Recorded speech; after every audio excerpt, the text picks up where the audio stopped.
Today, we're coming to you live from our Manhattan Beach headquarters here in California. My name is Simon Sproul, I'm Fisker's Senior VP of Communications. And with me today are Henrik Fisker, our co-founder, chairman and CEO, and Nadya Arnaout, our Senior Director of Interior Design, Color and Materials. Welcome to both of you. So this live stream event is the latest, it's the second one we've done in a series of conversations with Fisker's senior leaders. And the goal is to keep everyone in our Fisker community informed about our processes as we prepare for the launch of the Fisker Ocean, which is going to debut at the LA Auto Show just next month. And production of the Fisker Ocean is on track to start on November 17th, 2022. So we're going to chat today for about 20 minutes about Fisker's philosophy of building electric vehicles that enable a clean future for us all. Vehicles that are both beautifully designed, sustainable, and innovative. And at the end, we'll be able to take your questions. But let's first learn a little bit more about Henrik and Nadya. So Henrik, first question to you.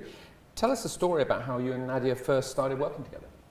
Well, I was working at BMW Design Works in California at the time, running that facility, and I think we must have met around 98, 99, I think, and Nadya was working in the product department because we had product design and car design separate, and I thought it would be interesting to see how we could actually combine the two, because if you think about an interior, it's really probably 50 products that are sort of individual designed. And I think we in the 80s, we sort of came out of the era where everything was super swoopy, and it's almost like a melted sort of bakery pot or something like that. And then we came into the 90s, and of course, there's been a lot of designs where we have tried to make it pure product design, but that's also very difficult because we got a very complicated interaction in sort of that three-dimensional environment you're in, with doors that's opening and seats that has to move. So you can always make it look good in one view, but then as soon as you start moving things, it doesn't look the same. So anyway, long story short, we tried at that point to sort of incorporate product design with car design, and that's really how I got to know Nadya. And of course, later she moved on to work on the BMW Z4 and other vehicles. So I think she has sort of the best of both worlds. Yeah. And how did you end up joining forces at your first company, Fisker Automotive? So I remembered Nadya from those days and got in contact with her. I forgot exactly how, and then I had her drive 2 hours from wherever she was up here down to Orange County, and we had a long conversation about what we wanted to do in the future, and I think especially about sustainability and design and the emphasis on design, and I think we were, very radical different at that time because we really wanted to create a car company that focused on design rather than, coming from other areas. Usually it's very engineering driven or marketing driven. So I think hopefully that was attractive at that time. And Nadya, how did Henrik convince you to come to Fisker? I guess twice he's convinced you. Yep, pretty much. So the it didn't really take much convincing, knowing him for that long and having worked with him for many years, especially this time around. I definitely see his vision, I understand his vision, and so it feels good to be on board the new company, especially since it's all electric now. It has a focus on sustainability, and it's just a natural next move for me. Yeah. So the mission of the company is to build the most sustainable vehicles in the world. So Henrik, why does an electric car need to really level up when it comes to being more sustainable than anything else on the road? Well, first of all, I think it's clear to pretty much everyone by now that we are going fully electric. But I don't think that's enough. I think we need to sort of take a step further and figure out what else can we do to make the automobile fit into the future of our society. And you know, the car itself has been a long discussion point, probably in the last, I would say, 30 years, where, you know, politicians, people, all the way to the extreme environmentalists, et cetera, have been sort of arguing about, can we really afford to maintain our private individual mobility? And what is the cost to society of that? And then I think there's been a lot of trials where we see how many people can we get into public transport, and there's been so much push in that. I come from a country where public transport is pretty much free or super cheap, and still you couldn't get people to get into it. And still, I woke up in the morning dreaming about a car. I never woke up dreaming about taking the bus, right? So I think the reality is we like our personal transport. So I think we have no other choice than figuring out how can we make that sustainable. And electrification is great, it's coming, but it's not enough. I think we need to look into the environmental impact on manufacturing. How do our suppliers create the materials, even how do they manufacture them? And I think we are trying to sort of spearhead that and push for it. And we're small, we're not going to be able to change it overnight, but whatever we can do and whoever we can bring with us, both from suppliers and customers, I think that can sort of start a trend that hopefully can evolve into that one day we have vehicles where we don't even think about that they are not fitting in our society. We're going to get into a little bit more into the materials in a minute, Nadya, but Henrik, just perhaps give us a big picture about the reusable material strategy for Fisker and particularly obviously the Ocean that's coming up.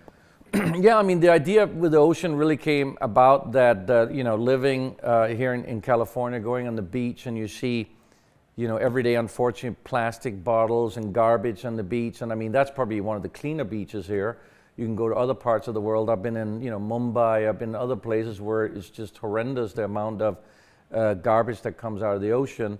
And just starting to read more about how can we actually do something about that. And there is a lot of companies, fortunately, there's a lot of companies out there that are starting to collect a lot of the plastics in the ocean and recycling them. And, you know, we started thinking about how can we use that materials. And as we discovered and we went into it, we saw that there's actually more and more recyclable materials that we can use.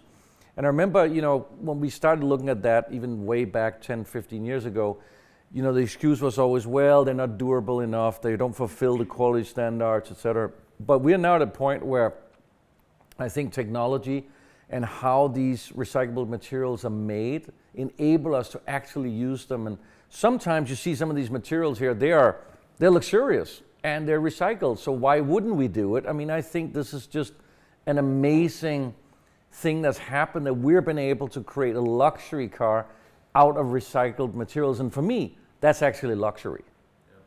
So we actually all share something. We've all worked for big traditional automakers in the past, so we know how what you might call business as usual operates. So Nadya, how does our design process for interiors, let's focus on interiors now, differ from that perhaps at a major automaker? Well, obviously being a startup, we move a lot faster, especially faster than traditional OEMs. But I think the biggest opportunity is that we can actually innovate faster as well. So when we come up with our ideas, we can come up with more ideas quicker because we don't have that traditional framework and setup, and we can bring it to the market much quicker. That means we're ahead of our competition in some cases. Yeah, yeah. We're going to get on to talking about materials now because we've got a lot here on a couple of the tables. So in terms of the materials, why are you looking to source as much as we can both locally and why are we prepared to invest in the suppliers that are bringing us these innovative, sustainable materials? So generally, in terms of materials, sustainability, end of life, awareness is extremely important for us. We're offering fully vegan interiors for all trim levels, and sourcing it locally just means that we have a lower carbon footprint, and that allows us to actually really back up that sustainability story that's part of our brand values. Yeah, and you got some examples here, Yeah, I think, so we have actually a few here. Carpets that are 90 to 100% recycled material. In some cases that actually even benefits us from a weight perspective because they're a lot lighter as well. Then we have a carbon material. It's actually really interesting because it's a two-part, let's say. It's an injection molded part that has an A surface material that is made of the same mono material. That means we can grind it up at end of life and we can bring it back into the material cycle, and there is no landfill material. So we can use it in one car and then bring it back for another car. Correct, and we're working very closely with our suppliers on this to really get that loop going and really benefit our vehicles, no matter which platform it's on, but we can use that material for it. Yeah. Same with our fabrics, for example. This one is a suede material we'll be using on our seats. It is 30% fiber filled. That means it's non-toxic. It's recycled fiber from waste. So that's really good for the environment. And then these two materials actually have a really high level of recyclability. They have 50 to 80 in one case and 80 to 100% on the other case. Also seat material. This is actually an acoustic fabric that we're using in the car, and it gives us a lot of opportunity to just not have as much waste as cars currently have in the industry. Yeah. So that's really our advantage, that we work with our suppliers really closely, we source them locally, and we really work with them long term so we can actually improve the level of recycled content with them. Yeah. Henrik, big picture.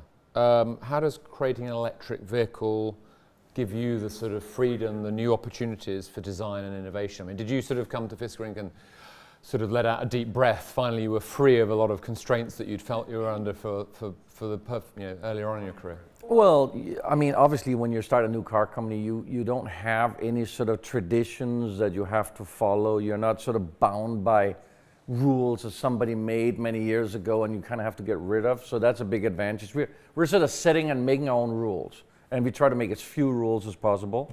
And if there is any rules, we're trying to find a way how we break them.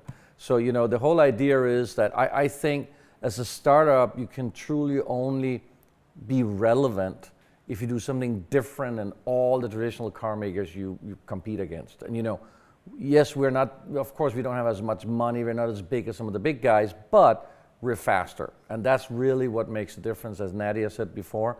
If we can bring a car to market in 2.5 years, if we can decide on materials or technology, as late as 18 months before we launch a vehicle, that's what makes the difference, because that means we can bring in new technology that truly is new. So if you think about it, anybody here, if you buy a car today, the technology in that car was decided at least 3 years ago.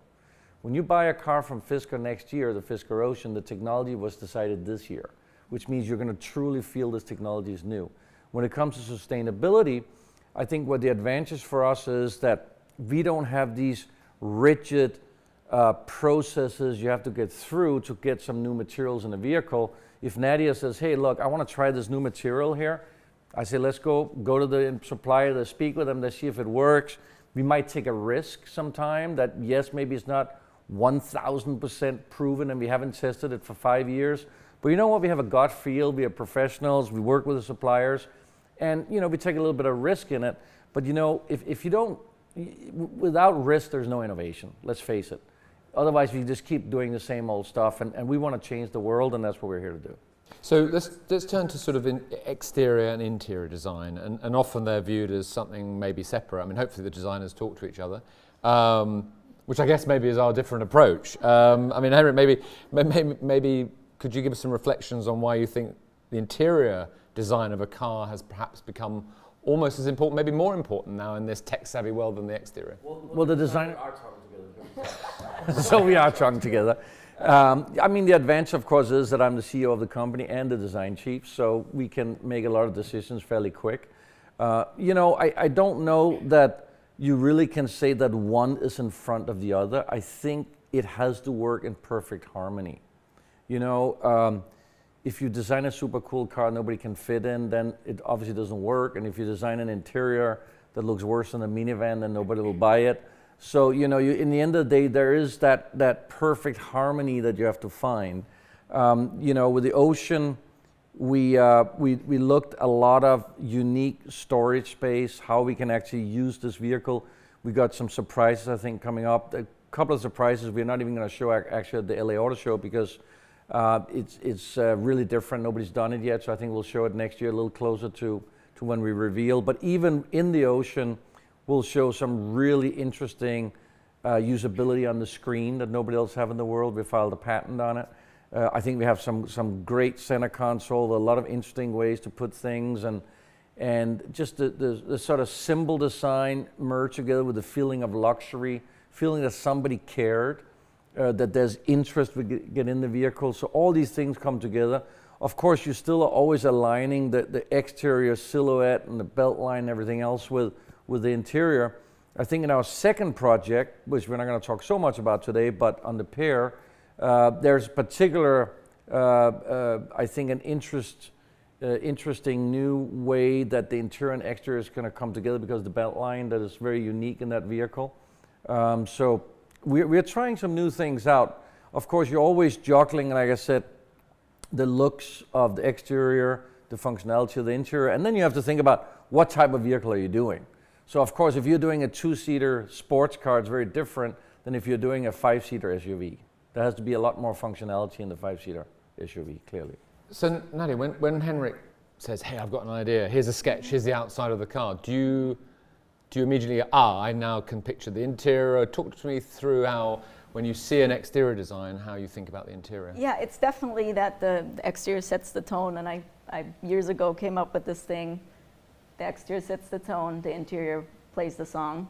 So it's hand in hand, definitely, and it is the guiding element, definitely. The language is very clean, timeless, a lot of attention to detail. So we're bringing that same thought process on the interior, but at the same time we try to be very innovative and try to be focused on functionality, focused on sustainability. So for one example, you know, that clean look and feel on the Ocean, we actually put a lot of effort into taking out your typical, you know, bezel on surfaces, a lot of plastic parts, the interruption of surface, and kept it very, very clean and tried to have a smarter approach on how can we achieve that same functionality without really destroying that main surface that you're sitting in front of. And it also gives the materials an opportunity to take front stage. So that's pretty much the approach that we've taken on every vehicle also.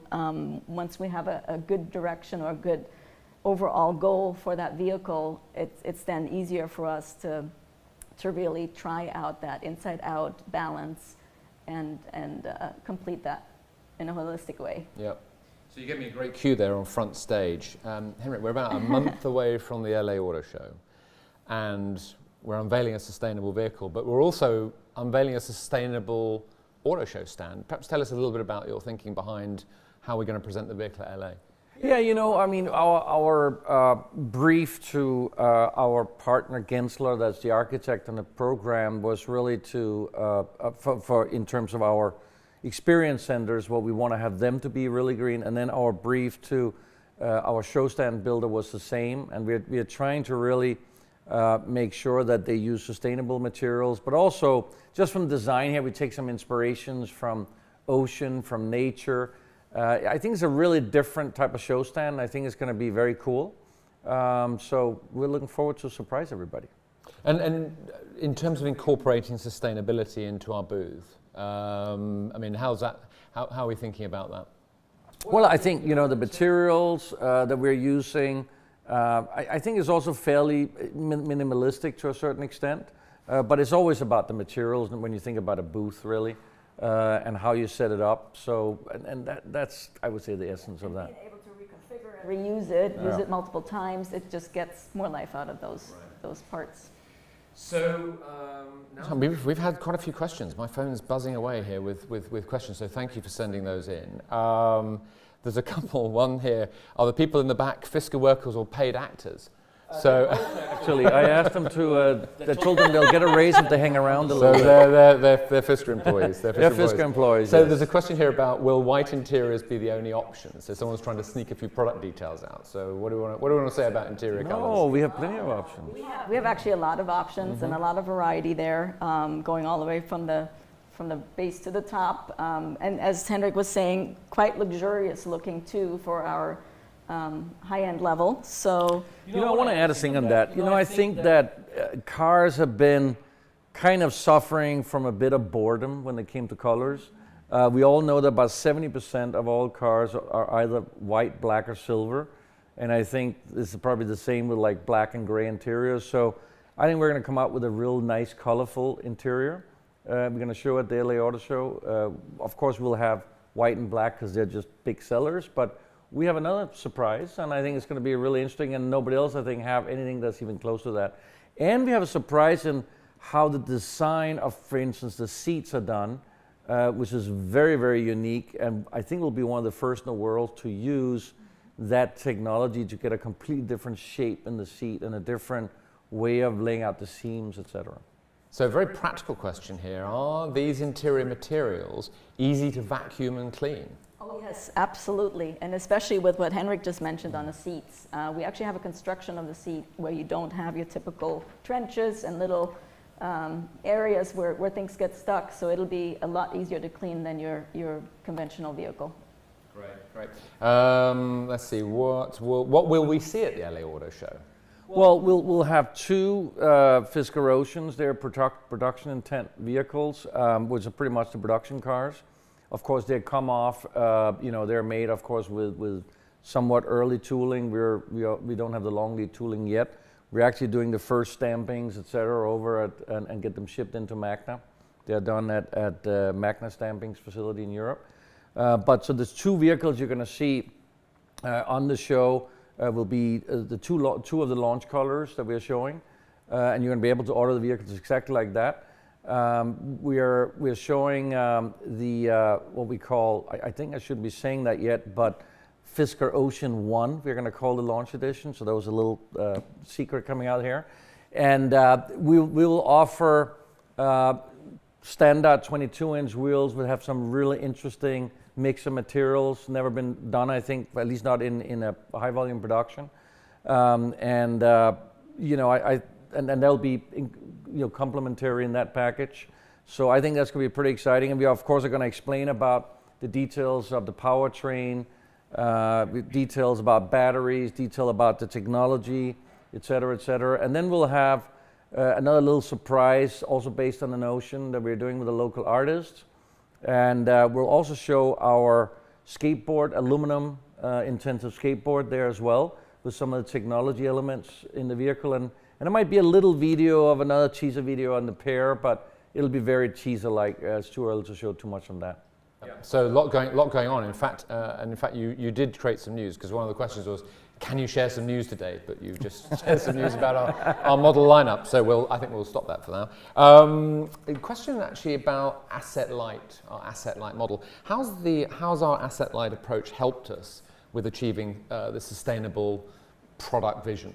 Well, first of all, to build a factory is an incredible amount of pollution you're creating, pouring concrete and maybe having to tear down a forest or whatever, depending on where you build it. But for us, we are going into an existing manufacturing facility that, by the way, is CO2 neutral next year when we start our production, all powered by hydro, some solar, etc. So I think that's Magna's facility, of course, in Graz in Austria. So I think that is a huge step and in the right direction. And it allows us to really have our engineering development team here in our facility here in Manhattan Beach concentrate on, sustainable materials, sustainable suppliers, etc., instead of having to think about, manufacturing, which is obviously a huge, heavy lift that you have to do as a startup. And, I think history has shown that it's very difficult to produce a car.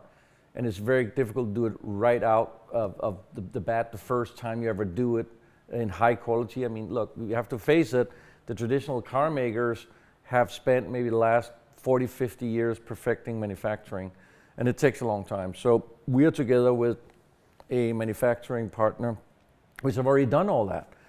So that is helping us a lot. It helps us to speed up the process of getting vehicles to market. You know, this is something that we see is happening in other industries, the technology industry, Apple, Foxconn. Now we happen also to have a partnership with Foxconn, but I think this is really sort of our philosophy. We may do more integrating later in the company as we move on, but you know, like anything growing up, you evolve. And I think right now it's the right thing for us to do, getting as many products out as possible in as high quality as possible and for the right price so we can really compete. A question for you about temperatures. So we're here in California, it's always sunny and 72, but what goes into the thought process when you're looking at, you know, designing cars that are going to be sold in the Middle East or have to endure an Arizona summer right the way through to a Michigan winter?